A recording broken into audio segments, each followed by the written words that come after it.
Hello. Welcome to today's session of Selling the Couch. I hope you are doing well, having an awesome day.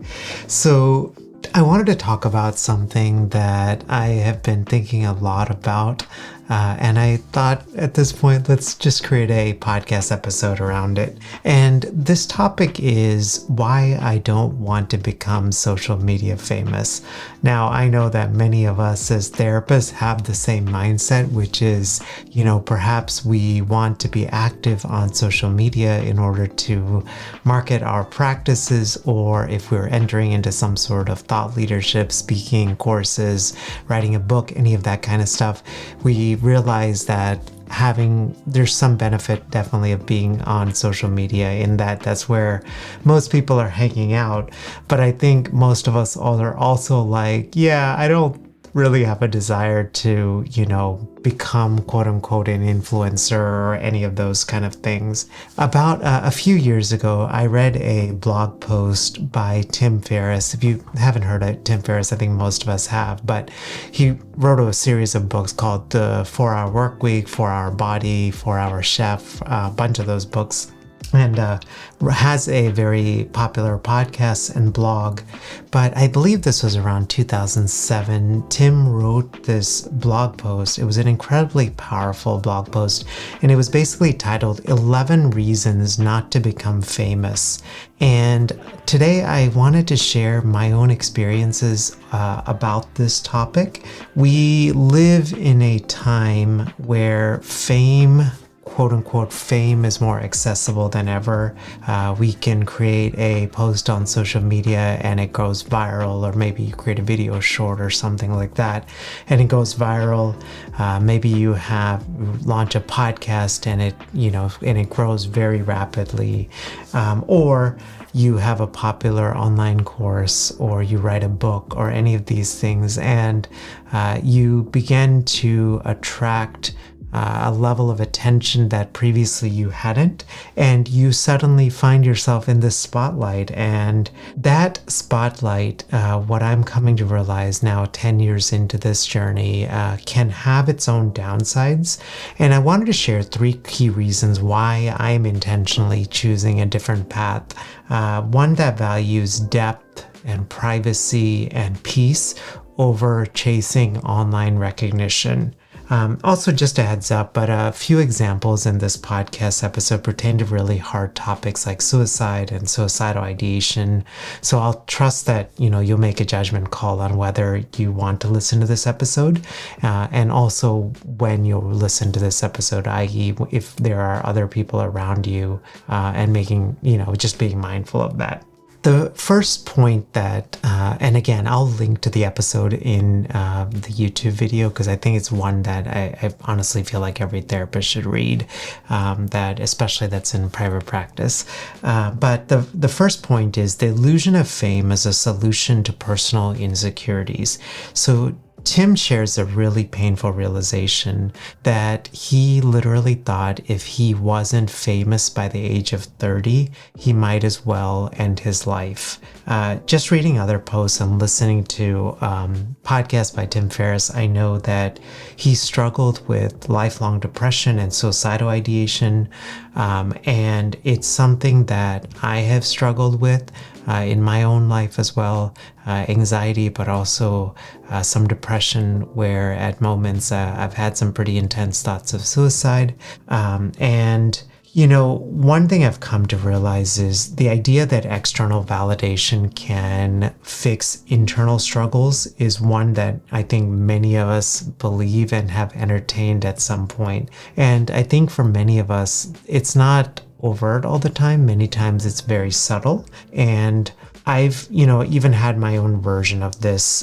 What if when I started STC and started this podcast and the online business component of STC, I thought that more listeners and more success would mean more fulfillment for me internally. But I quickly realized that hitting these milestones didn't heal the internal struggles and the internal pain that I was having.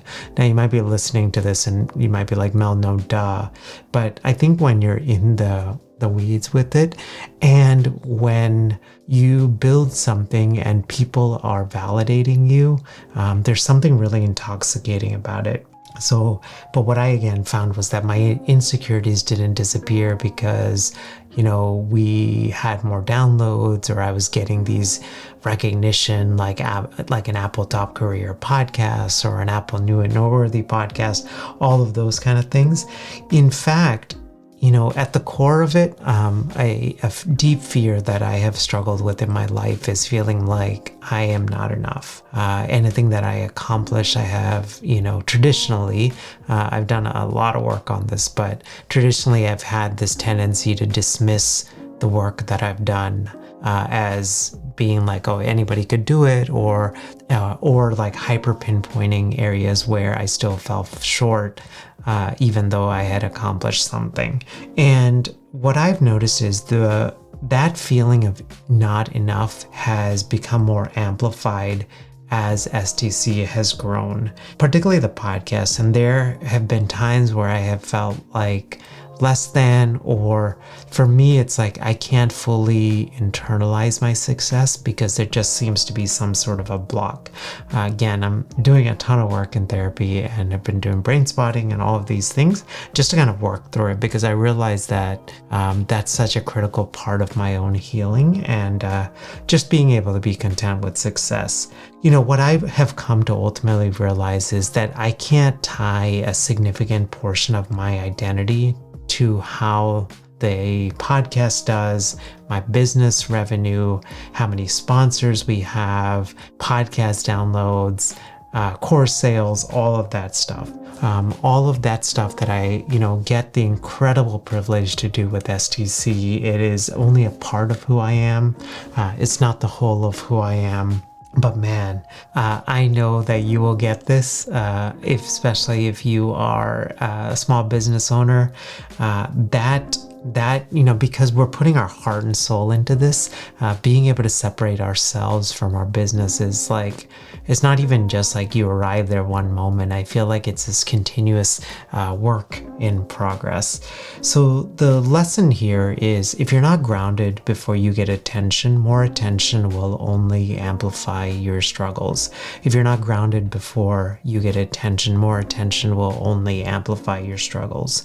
In a recent episode of the podcast, I talked about my decision to not focus on private practice and running STC. And a big part of this was I realized that part of why I wanted to launch private practice was for external validation. I wanted people to be like, oh wow, you're running STC and doing private practice and it's successful. And I realized that, that wasn't exactly the life that I wanted to model and do. The second thing I wanted to share, or actually before we do that, so just some reflection questions for you. So one is, have you ever chased external validation thinking that it would solve an internal issue? And more importantly, I think a question just to journal and think about is, what areas of your life do you want to feel fulfilled in without relying on outside approval? So big areas of my life are things like health and my marriage and my identity as a parent, and as well as my friendships and those kind of things. Hey, it's Melvin. I hope you're enjoying today's podcast episode. Just wanted to let you know that STC Elite, our mastermind for therapists creating their first online course, is currently open for enrollment. If you've been thinking about creating an online course for a long time and just looking for accountability to be with other therapists creating their course, definitely encourage you to check it out over at sellingthecouch.com/mastermind. And so this is what the page looks like. It has an overview of my own story, who this is a great fit for, as well as what's included. It's a very comprehensive program that we have tweaked and refined since 2021. We've also had the incredible opportunity to support over 50 therapists launch their online course. You can learn again over at sellingthecouch.com/mastermind. And you can also be sure to check out our online course starter kit. This is a free 7-day email course to actually validate your course idea. That's over at coursecreatorstarterkit.com. insecurities.com. The second thing that Tim alludes to is the emotional toll of public exposure. He talks about one of the hardest moments of his public career in this blog post. Basically, he received a farewell video from a follower who had credited him for past support before taking their own life. And that experience shook him. He realized that influence comes with this deep responsibility that perhaps he hadn't even signed up for. I had my own moment when someone messaged me after a podcast episode telling me how their words, like my words, had helped them through an incredibly tough time. On one hand, I am so grateful. It just feels deeply humbling that someone that has even struggled with their own voice and presenting in the world, that I could have such an impact. On the other hand, it made me realize how much my own words carry weight, which is again just an incredible privilege. As someone who values helping others, this was a big wake-up call for me. I want to serve, but I don't want to be put on a pedestal. I also, just being real, I also had a situation in the past where a colleague was able to find a mailing address that I had previously lived at and mailed something to me. It was super innocuous. I know their heart was in the right place and it was just a very sweet gesture. But I also realized that if they could look online and find an address, and connect me and find me, then you just need somebody with some sort of ill intent. They can do the same thing, and that I need to have some safeguards in place. I used to recommend a data broker removal service because I knew the founder, but then they got sold to this other company. As far as I know, the product was discontinued. But basically, in this online space, there are these entities called data brokers, and they basically take our information, so names, addresses, things about us that we are often revealing online, or they're able to extrapolate, and then they sell it to companies. And so that's what I'm always now on the lookout for, some sort of a new data broker service. I've heard some good things about this company called Incogni, INCOGNI, but I haven't done enough research on it. So I'll keep you updated on what I'm doing, but it's kind of high priority for me to try to figure out this.